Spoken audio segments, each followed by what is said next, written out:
Welcome back to Change Ed, Changed. your weekly under 15-minute podcast talking about all things education, all things changes that we're having in education, specifically under our new SEAL standards. Here with me for the time being is Tony Marabito, IU21 Staff Development Facilitator. Wow, the staff development facilitator is still in the house. And also here with us for this podcast, third week in a row, is Patrice, also from Montgomery County Intermediate Unit.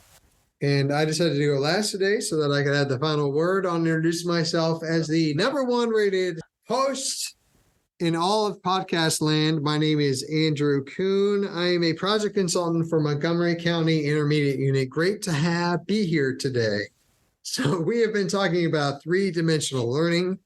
And one of the interesting things that my new, soon-to-be updated to co-host Patrice brought up last time was, what is the role of phenomenon in three-dimensional learning? So Patrice, I know you're a huge fan of the show, so you listen to every one of our podcasts. Because I have to edit it. Just as a reminder, in November, we talked about phenomenon. We pulled that apart and looked at all parts of it. That could have been something we discussed and talked about for the entire year on this show. But the viewers demanded so much more because of the quality content we're providing that we got into three-dimensional learning. So I'm curious to understand more about how do these all actually go together? How does phenomenon and three-dimensional learning, how do they work together? Or are they two totally separate entities? How do they go together? I think they go hand in hand. I think that you use phenomenon to increase the ability to have conversations and to look at the cross-cutting concepts. And the phenomenon is kind of like the hook to get kids interested in what we're talking about. And then once they're hooked, then you can dive a little bit deeper and provide a little bit of that direct instruction. And then you throw another phenomenon at them that is related, and then you're layering in the learning. So I think it's impossible to do one without the other. I appreciate how you're saying layering in, right? That was one of the things that we talked about in our smashing success of our November podcast was phenomenon, but also phenomenon fatigue, right? And to prevent that, you actually intentionally design an anchoring phenomenon and have your supporting phenomenon, which was what you were referring to right there as well. I think there's a misconception that you can't provide direct instruction when you're teaching this way. And I think that is something that we need to make sure we're having really candid conversations about. It's not just about showing a phenomenon and then doing an experience or providing opportunities for hands-on learning. There is a time and place for direct explicit instruction, and it does need to go hand in hand with the phenomena and the three dimensions. And it sounds like, this phenomenon is used to engage students, to elicit their curiosity without already providing them answers, allowing them the flexibility to navigate their way through and get there. When you are combining them with this three-dimensional learning, again, it's kind of providing them with, specifically in our standards, the way they're designed, with these tools to then pull apart this phenomenon to actually discover what it looks like. So in a lot of ways, it's almost like tying up the phenomenon so you can really get the squeeze on it and figure out what that information is and what it's all about. I'm curious, Tony, in your experience of engaging learners, what has worked for you? What has been a successful thing to get them engaged, right? We're talking about phenomenon before and what that looks like as we then provide these tools of the knowing and the thinking and the doing, something that's always growing and increasing. What has your experience been in student engagement? Well, I think, especially when we're talking about phenomenon, I think it has to have some real world aspect to it as well. I think students need to be experiencing these things or seeing these phenomena happen on a daily basis and make sure we as teachers make that connection to what's happening in real life. So that way they are just intrinsically motivated to learn this then, right? So if one of the great phenomenon videos out there is that oil tanker that just crushes itself, right? So that's, kids know what an oil tanker is. They've seen this train type thing, at least in my area of Pennsylvania. And that's something that they could pick out going by on a train track, and just to see this metal collapse, I think immediately they're intrigued. How did that happen? What force caused this? And that kind of starts the conversation there, and then starts the learning immediately. So I think making sure that it has a real world tie, or ties back to their real life, will immediately kind of engage them in whatever topic they happen to be teaching.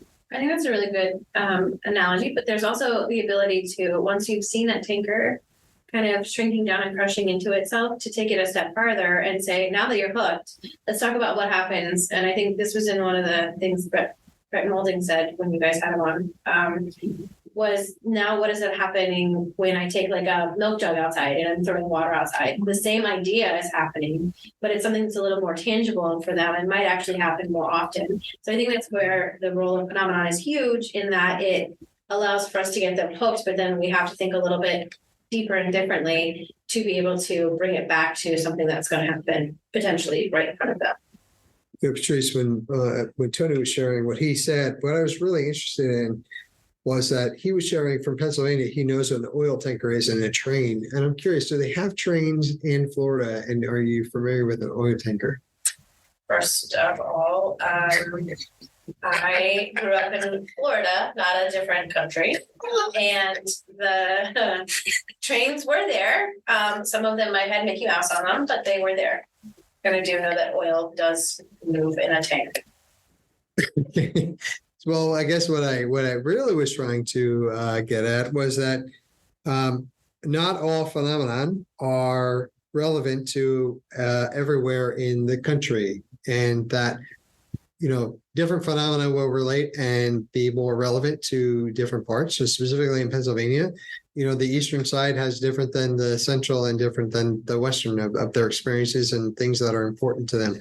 There are commonalities, of course, that go throughout, but specifically what I was thinking is that the 3 dimensions, those are solid throughout, right? Like you can use this process no matter what phenomenon you're looking at. So it doesn't matter if you're in trainless Florida or if you're in train-covered Pennsylvania, you are able to apply the 3 dimensions. So it shows the versatility of using the 3-dimensional learning, but also with the phenomenon. So you're not all just tied to a specific phenomenon. Say in this situation, it will work. It will work no matter what, across the board. So in a lot of ways, it's like packing a suitcase, right? Like, I'm going to grab a little bit of knowing. Don't forget to pack your thinking. Let's make sure we bring the doing. Oh, and you know what? The kids, they'll love this. Let's throw in some phenomenon, right? They always enjoy on the plane ride. They want to be playing their, devices or doing something. That's like our phenomenon in our packing a suitcase analogy. Thank you for the eye stares of approval by both of you. I really appreciate that. Well, I wanted to bring up too, Patrice had mentioned earlier, the direct instruction. I think that's where we can alleviate some of those barriers of the background knowledge. So that's why that direct instruction piece is so important, because that's where we catch kids up, so they can take part in these conversations. I just want to make sure that Patrice got her due, because she's been a great addition to the podcast. Thank you. When I could edge someone else out. And at your going away party, we will allow you to speak first. Thank you so much, Johnny. An important job, though, I think, of educators that we really haven't talked about and is critical in this component is the ability to synthesize all of the information that students come through in their thinking, right? And that's that can get to that direct instruction part where it's like, okay, I heard everything. Now let's look at what's actually happening. Like, what do we know to be happening? What do we know here? How do we get to that? And that's actually an art, right? Like it's instead of just coming in and kind of dropping the hammer, it's like, how do we bring this and have everybody be involved? It's a skill and an art, I think, that we've all seen displayed and one that takes time to caress. So it sounds like what I'm hearing from the both of you is that phenomenon and 3-dimensional learning are hard to separate, sort of like peanut butter and jelly, right? Like those two things go together. Tony, you were thinking of an analogy that you wanted to share about how they go together. I wasn't. You weren't. You weren't. No. Oh, that wasn't a hand raise. That was you were burying your head. I didn't know where you were going with peanut butter and jelly. No, peanut butter and jelly, right? Bert and Ernie. Come on, there are things that they just go together. That was a TV show for you, sir. Anyway, thank you so much for joining us for this edition of Change Ed. We look forward to what might be kind of our last go around at three-dimensional learning, although it sounds like this is something that we can continue to unpack and we can dive more into in our future episodes. But we look forward to connecting with you. Keep on learning, and we will see you next time.